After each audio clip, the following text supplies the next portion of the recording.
Bienvenue. Aujourd'hui, on plonge dans une histoire assez incroyable, celle qui connecte l'électricité, les télécommunications et puis l'informatique. Et tout ça, ça part d'un truc très ancien, la fascination humaine pour la foudre. On imagine bien les premiers hommes, les premières femmes, levant les yeux au ciel, complètement ébahis par ces éclairs. Mhm. Une force terrifiante, oui, peut-être divine, mais les sources qu'on a lues suggèrent qu'ils y voyaient déjà autre chose. Un potentiel. C'est une image très parlante, oui.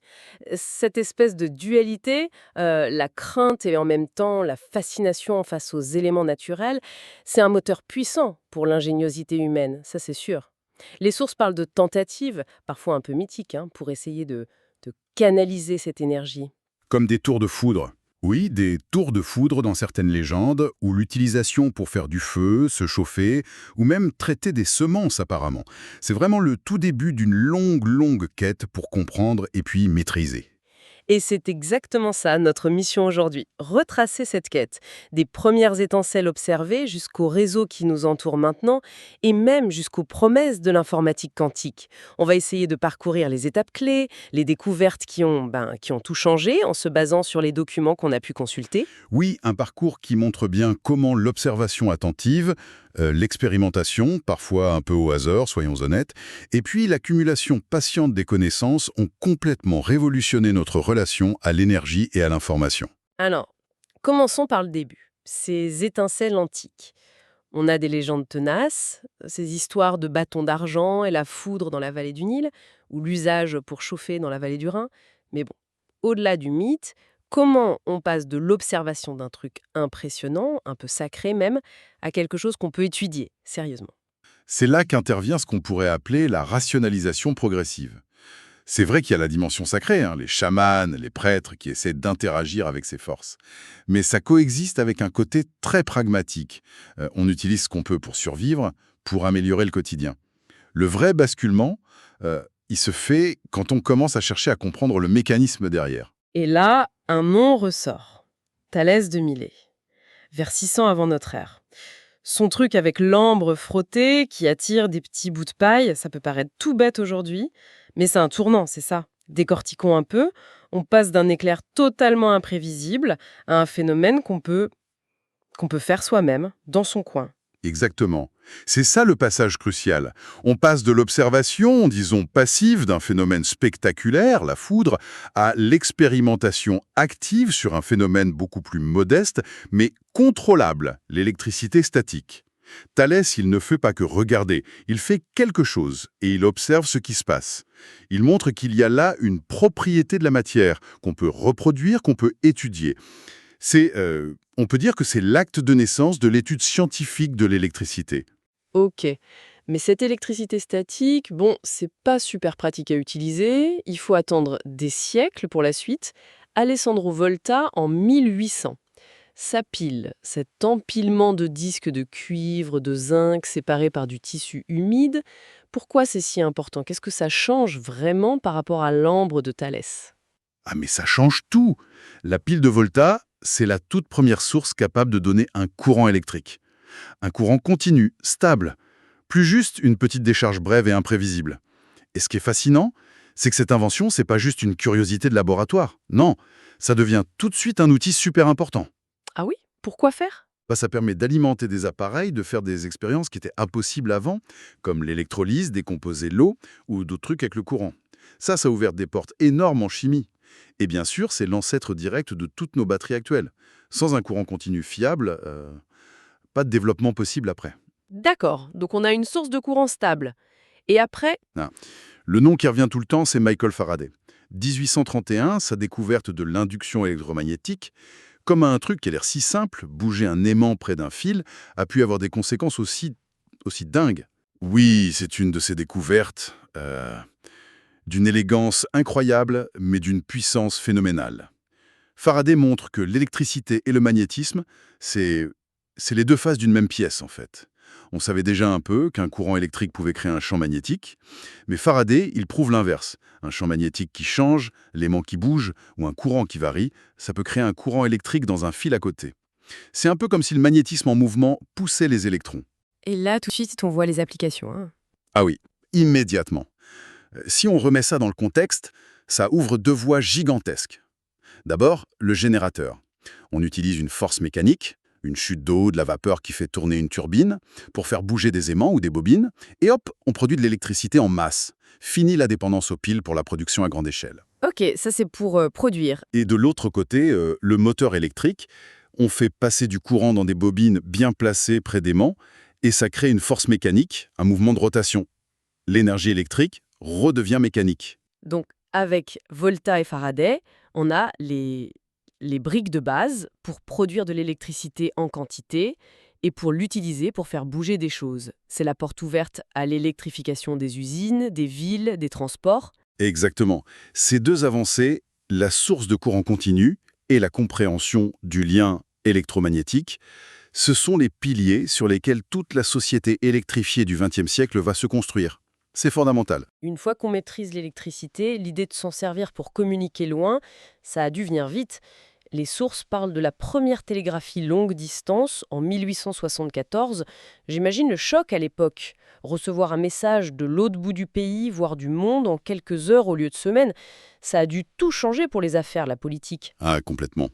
Le télégraphe électrique popularisé par Samuel Morse avec son code, ce code simple et efficace de points et de traits, ça fonctionnait en envoyant des impulsions électriques via des câbles.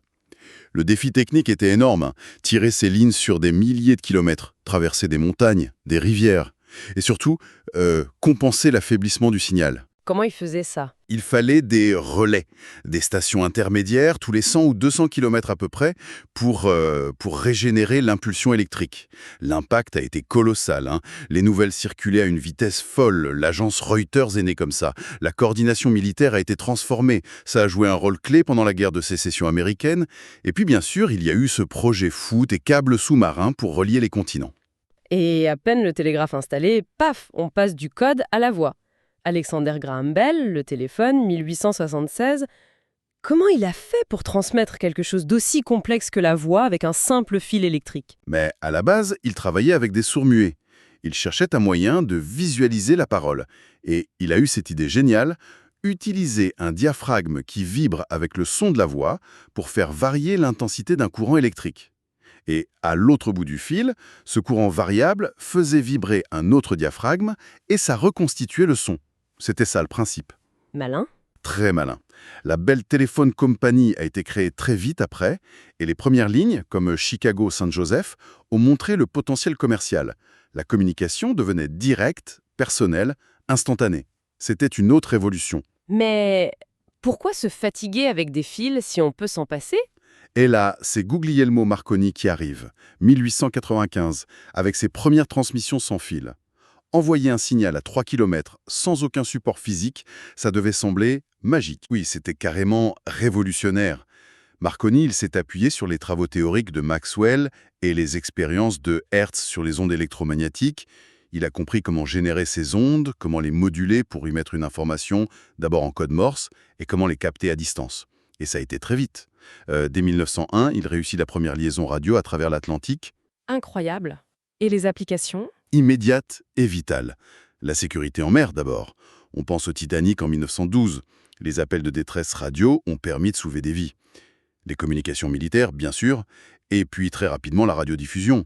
Là, c'est l'ère des médias de masse qui commence, l'information et la culture qui arrivent directement chez les gens. Et pendant ce temps-là, il y a une autre bataille, plus technique mais super importante. Courant continu contre courant alternatif. Tesla contre Edison.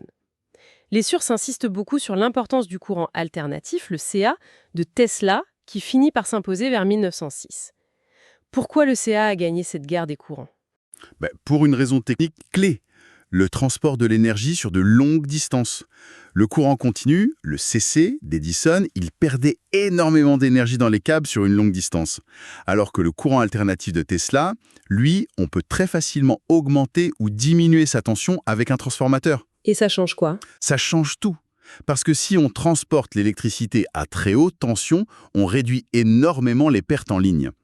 Donc, on pouvait construire de grosses centrales électriques, comme celle des chutes du Niagara, qui était emblématique, et basée sur les brevets de Tesla, loin des villes, et transporter le courant sur des centaines de kilomètres. À l'arrivée, hop, un autre transformateur pour baisser la tension et l'utiliser à la maison ou dans l'industrie sans danger. Le CA a aussi permis de développer des moteurs à induction, plus simples, plus robustes. C'est ce système-là qui est encore la base de nos réseaux électriques aujourd'hui. Le traitement de l'information, le calcul. Les sources nous parlent des débuts de l'informatique, années 30, 40, des machines énormes, un peu hybrides, mi-mécaniques, mi-électroniques, Konrad Zuse, le Harvard Mark I, l'ENIAC en 1945. Qu'est-ce que c'est que ces machines? Et cette histoire de binaire, de 0 et de 1? Oui, ces pionniers, ils ont vraiment posé les bases conceptuelles. Zuse, avec ses machines Z1, Z3, il utilisait déjà des relais électromécaniques. Et le système binaire, 2 états seulement, ouvert ou fermé, 0 ou 1. C'était beaucoup plus simple à gérer techniquement que le système décimal. L'ENIAC, qu'on considère souvent comme le premier vrai ordinateur électronique généraliste, lui, il utilisait des milliers de tubes à vide. Le passage au binaire, c'était crucial. Ça simplifiait énormément la conception logique et le matériel. Le 1, ça représente l'état marche, le passage du courant. C'est l'unité de base de l'info numérique. Mais ces machines, c'était des monstres. Énormes, fragiles, ça consommait une énergie folle. L'étape d'après semble évidente. Le transistor. Inventé en 1947 au Bell Labs, on dit toujours que ça a tout changé, mais pourquoi exactement? Qu'est-ce qu'il avait de si spécial, ce petit truc? Le transistor, c'était pas juste une amélioration, c'était un saut quantique, vraiment. Le truc clé, c'est qu'on est passé de la manipulation des électrons dans le vide, dans les tubes, à leur manipulation dans un matériau solide, un semi-conducteur comme le silicium. Et les avantages étaient juste spectaculaires. C'est-à-dire? Une taille minuscule, une consommation d'énergie ridicule à côté, une fiabilité bien plus grande et surtout, la possibilité de le fabriquer en très grande série pour pas cher. La première application connue du grand public, ça a été la petite radio portable Regency en 1954. Mais le vrai potentiel, on l'a vu avec l'étape suivante, quand on a réussi à graver non pas un, mais des milliers puis des millions de transistors sur une seule petite puce de silicium. C'est ça, la naissance du circuit intégré. Et le point culminant de cette miniaturisation, c'est le microprocesseur. Intel 4004, 1973.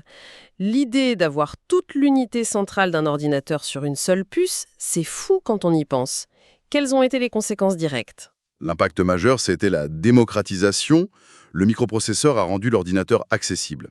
Il a permis de créer les premiers ordinateurs personnels qu'on pouvait acheter. Les sources citent l'Osborne 1 comme un des premiers exemples. Mais au-delà du PC, il s'est mis à envahir tous les objets. Les calculatrices, les montres, l'électroménager, les systèmes de contrôle dans les voitures, dans l'industrie. C'est l'arrivée de l'intelligence embarquée, un peu partout. Quasiment toute notre technologie numérique d'aujourd'hui repose là-dessus. ARPANET, né en 1969. C'était quoi le but au départ? Relier des universités, c'est ça? Oui, au début, ARPANET, ça visait à connecter quelques grands centres de recherche universitaires aux États-Unis. UCLA, Stanford, ce genre d'endroits.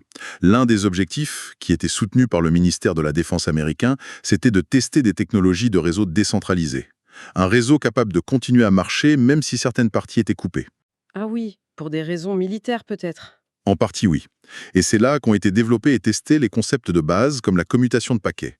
On découpe l'information en petits morceaux numérotés et on les envoie indépendamment à travers le réseau pour qu'ils retrouvent leur chemin. Mais pour que des réseaux différents partout dans le monde puissent se parler et former Internet, il fallait un langage commun. C'est là qu'arrive le protocole TCP/IP qui devient le standard en 1983. Exactement. Pour construire un réseau mondial avec des technologies différentes, il fallait absolument une norme commune. TCP/IP, c'est cette fondation. IP, l'Internet Protocol, ça s'occupe de donner une adresse unique à chaque machine et de guider les paquets à travers les différents réseaux. Et TCP, le Transmission Control Protocol, ça vérifie que tous les paquets arrivent bien à destination, dans le bon ordre, sans erreur. Il gère les accusés de réception, les renvoie si besoin. D'accord, c'est la plomberie d'Internet en gros. C'est un peu ça, oui. C'est cette fiabilité et cette universalité qui ont permis le développement de services comme l'email, le transfert de fichiers et bien sûr le web. Mais plutôt une nouvelle façon d'utiliser le réseau qui existait déjà pour partager l'information plus simplement. Tout à fait. Berners-Lee, il a inventé les briques qui rendent l'info facile à trouver et à parcourir. Le langage HTML pour faire les pages, les adresses URL pour trouver les ressources, le protocole HTTP pour échanger ces pages, et surtout, l'idée clé de l'hyperlien pour sauter d'une page à l'autre. Il a transformé Internet, qui était un outil un peu pour spécialistes, en un espace public mondial, une toile d'infos connectée.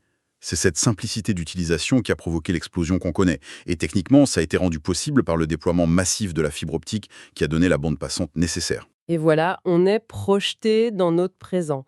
L'électronique est partout, nos vies sont connectées en permanence via les smartphones, les objets connectés. La 5G arrive, elle promet encore plus de connectivité. Qu'est-ce que ça va changer vraiment, à part aller plus vite sur nos téléphones? La 5G, c'est pas juste une question de vitesse, même si c'est important. Ses gros avantages, c'est aussi une latence hyper faible. Le temps de réponse est quasi instantané. Et sa capacité à gérer énormément d'appareils connectés en même temps sur une petite surface. Et ça ouvre la porte à quoi? À des applications qui ont besoin de cette réactivité, la chirurgie assistée à distance, les voitures vraiment autonomes qui doivent communiquer entre elles en temps réel, la gestion optimisée des villes intelligentes, le trafic, l'énergie, et puis l'explosion de l'Internet des objets, l'IoT, dans l'industrie et à la maison. Les sources parlent aussi du rôle de plus en plus important des satellites pour couvrir les zones où il n'y a pas de réseau terrestre et avoir une couverture vraiment mondiale. Et on regarde déjà vers l'étape d'après, qui semble tout droit sortie d'un film de science-fiction, l'informatique quantique. C'est quoi exactement et est-ce que c'est pour bientôt? L'informatique quantique, ça pourrait être un changement de paradigme aussi énorme que le passage du tube à vide au transistor. Au lieu des bits classiques 0 ou 1, on utilise des qubits. Et grâce au principe assez étrange de la mécanique quantique, comme la superposition, un qubit peut être 0 et 1 en même temps, et l'intrication des qubits peuvent être liées de façon mystérieuse. Un ordinateur quantique pourrait explorer un nombre gigantesque de possibilités en même temps. Ce qui permettrait de faire des choses impossibles aujourd'hui? Potentiellement, oui. Ça ouvre des perspectives énormes pour certains types de problèmes qui sont insolubles actuellement. Casser les systèmes de cryptographie qu'on utilise aujourd'hui, d'ailleurs, ça pousse la recherche en cryptographie post-quantique, découvrir de nouveaux médicaments ou matériaux en simulant des molécules complexes, optimiser des systèmes logistiques ou financiers énormes. Mais attention, hein, c'est une technologie qui est encore très largement au stade expérimental. Les défis techniques sont immenses, c'est pas pour demain matin dans nos salons. C'est fou quand on prend un peu de recul de voir comment tout ça s'est tissé ensemble et comment ça imprègne maintenant chaque aspect de nos vies. La maison connectée, les transports, le travail, la santé avec l'IRM, les pacemakers, l'éducation, tout ça repose sur cette synergie entre électricité, télécoms et informatique. C'est vraiment le fil conducteur de toute cette histoire.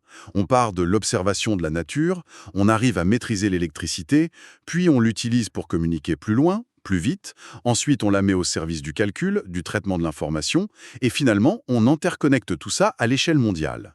Énergie, communication, calcul, ces trois domaines se sont nourris l'un l'autre en permanence, avec une accélération qui est devenue exponentielle. Alors si on devait résumer ce voyage incroyable, depuis la première étincelle jusqu'aux portes du quantique, qu'est-ce qui ressort le plus? C'est peut-être cette capacité humaine incroyable à toujours se poser des questions, à expérimenter, à vouloir comprendre et maîtriser ce qui l'entoure. Oui, absolument. C'est une formidable histoire de curiosité et d'ingéniosité. Mais cette histoire, aussi belle soit-elle avec ses progrès spectaculaires, elle nous met aussi face à des responsabilités de plus en plus grandes, comme le soulignent bien les sources. Il y a un défi environnemental majeur. La consommation d'énergie de toutes nos infrastructures numériques, surtout les centres de données, elle explose littéralement. Et la gestion des déchets électroniques, c'est un vrai casse-tête. Et le défi social aussi, j'imagine. Oui, tout à fait. Le défi social n'est pas moins important. Et la fracture numérique existe toujours. Elle crée des inégalités d'accès à l'information, à l'éducation, aux opportunités économiques. Donc, la question qui se pose pour l'avenir, et elle est cruciale, c'est Mhm. comment on continue à innover tout en s'assurant que c'est soutenable pour la planète et équitable pour tout le monde. Comment on fait pour que ces outils incroyables servent vraiment le bien commun sans mettre en péril notre avenir collectif? C'est peut-être ça, le prochain chapitre de cette grande aventure technologique qu'il nous reste à écrire.